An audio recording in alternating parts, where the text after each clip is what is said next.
You're listening to the Culips English podcast. To download the study guide for this episode, which includes the transcript, detailed vocabulary explanations, real-world examples, and a quiz, visit our website, culips.com. Culips.com.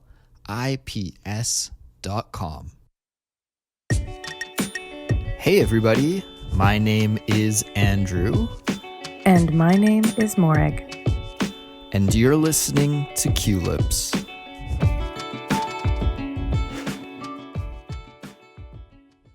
Hey there, Morag. How are you? Hey, Andrew. I'm doing all right. How are you today? I'm doing pretty well. And actually, Morag, I'm kind of energized right now. Ooh. Actually, before this recording session, I was feeling really, really sleepy. So I did something that I never do, hardly ever do. And I had an energy drink. Oh. This is probably a terrible idea, but I'm shocked it worked so well. I feel really awake right now. So That's great. But you're going to be bouncing off the walls for a couple hours? maybe. You know, I'm an online chess player. So after this recording session, if I am still awake, I'm just going to play some chess until I get sleepy. I think that's my plan. Not a bad plan, although I would say that another way to go about it is maybe watch some TV. Chess is activating for the mind, but if you just put on a good TV show, you can chill out. Morag, I don't have a TV, but I do have a Netflix account. And recently, one of our Culips listeners wrote to us and asked us about Netflix. He was curious about what shows we watch on Netflix. And so that's what we're going to talk about today. Today, we are doing a simplified speech episode. And simplified speech is our series where we have 100% totally natural conversations in English, but we speak a little bit slower than we do in our everyday lives. And yeah, today our topic is Netflix. So, Morag, I'm curious, do you have a Netflix account? I do have a Netflix account, Andrew. The funny thing is that when I suggested to you to watch TV, I actually meant Netflix because that's what I think of as television now. So I definitely have a Netflix account. And I do watch almost all of the movies and sort of television series or online series that I consume, I watch through Netflix. Yeah, it's interesting how Netflix has really replaced the TV in many, many people's homes these days, including both of ours. Yep. So we're Netflix watchers. What's good on Netflix? What have you been watching recently? Well, this might sound a little strange, but my most watched Netflix shows are SpongeBob SquarePants, hands down. SpongeBob. SpongeBob and Star Trek. SpongeBob and Star Trek. Wow. They will never do you wrong. Those are wonderful television shows. Well, I feel like they're very opposite shows, are they not? Yeah, for anyone who does not know SpongeBob SquarePants is technically a children's show, but it's a very, I don't know, absurd. Absurd is the word. It's an absurd children's show. And so it bears rewatching and just having fun with as an adult. It's very strange and amusing and lighthearted. And the original Star Trek is so funny. So Star Trek has many, many different incarnations. And you're watching the original series from, when was it? The 1960s? 1967, 1968. Okay. Yeah, I will watch all of them, but Star Treks go on and off of Netflix. They don't stay on Netflix all the time. So if you like science fiction and you haven't watched a Star Trek before and you see it on Netflix, go and take a watch. But they're not always there. Okay. But for modern, current things, I've been watching Riverdale. Riverdale. Huh. Now, It's a soap opera.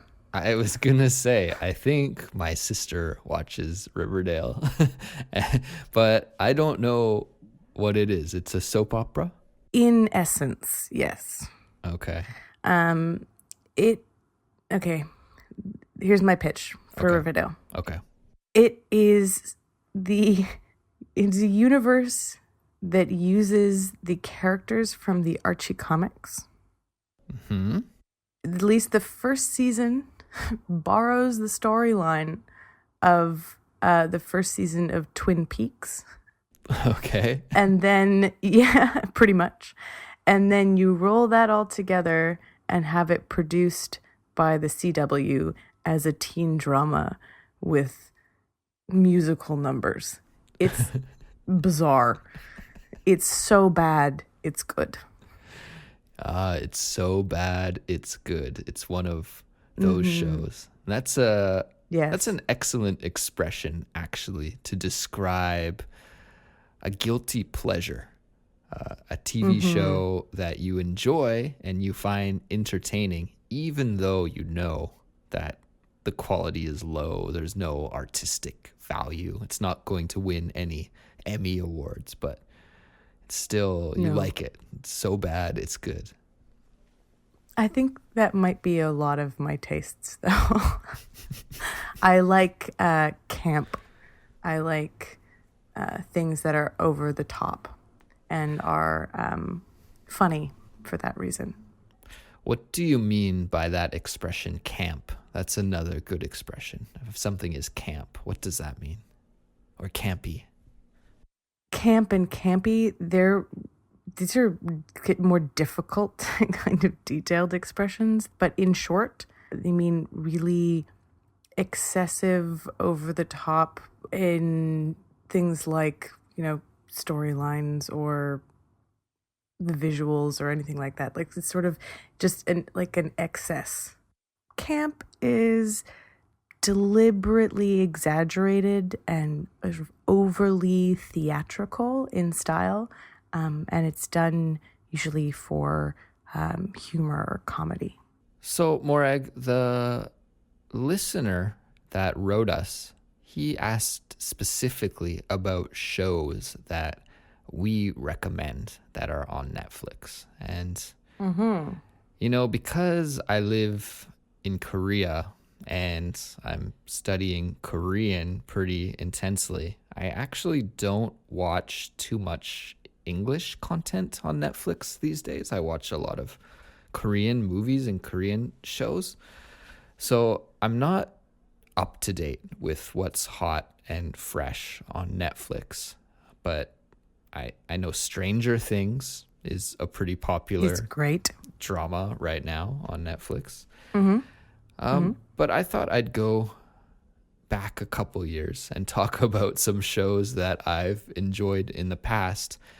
And I'm going to rep a Canadian production called the Trailer Park Boys because If anybody is interested in learning about, how could I describe Trailer Park Boys? And learning about redneck Canadian culture or rural. It's not representative by a long shot of all rural, like low income, poor life, but it is a particular subculture of some parts of Canada. I believe specifically in the Maritimes. Exactly. Is where this takes place. Exactly. So Trailer Park Boys is a really hilarious, to me and to many of my friends too. We think it's super funny show about 3 or 4 guys that live in a trailer park and live a life of crime, essentially. If you're easily offended, probably the show isn't for you, because there's lots of swearing and lots of mature audience only content, but it's hilarious, and it's one of the shows that Canada is famous for. Actually, we haven't produced a lot of high quality TV, but Trailer Park Boys is an example of a successful Canadian show, successful internationally too. And yeah, it's funny, and it's a great place to hear some really creative English expressions, really creative Canadian English, and I would highly recommend it. I believe, there must be over 10 seasons now. I haven't watched all of them. I think the show declined in quality probably around the 4th or 5th season, but the first several seasons I think are worth checking out. Even if you don't end up enjoying the type of humor, it's a really good way to hear accents that you get in the east of Canada. And there's some in Ontario as well. You'll hear some very, very different Canadian accents from the way that anyone on Culips speaks. Morag, just before we wrap it up here, what do you recommend that our listeners watch on Netflix? One recommendation from Netflix. I think I'd have to go with the first couple seasons of Unbreakable Kimmy Schmidt. The Unbreakable Kimmy Schmidt. Okay. It's a comedy, right? Yeah, I do really like comedy, and it's done by the same bunch of people that did 30 Rock, which I would have suggested if it were still on Netflix. It's a very awesome American comedy. It's a bit silly, a bit absurd, set in New York City, though. You hear a lot of different types of speech and accents, and it is lighthearted, and there's about 3 seasons, so. There you go. So I know a really, really popular TV series to study English with is The Big Bang Theory. But oh, don't do it. Don't do it, guys. Nobody watches The Big Bang Theory. Most people think the show is terrible. So if you study English with The Big Bang Theory and then try to have a conversation with somebody, they won't know anything about the show. So put down The Big Bang Theory and pick up The Trailer Park Boys or The Unbreakable Kimmy Schmidt, and I think you'll have more success and will be more hip.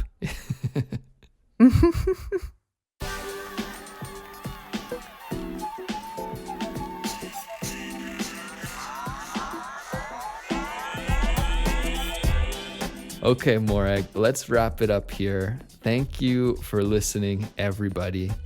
If you would like to get the study guide for this episode, please go to Culips.com, our website. The study guide includes a transcript along with some detailed vocabulary explanations, real-world examples, and a quiz. So head on over to Culips.com to download that.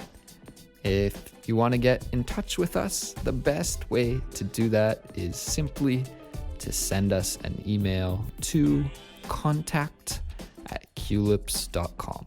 contact@culips.com.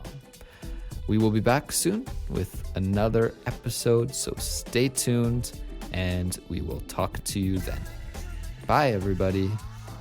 Goodbye.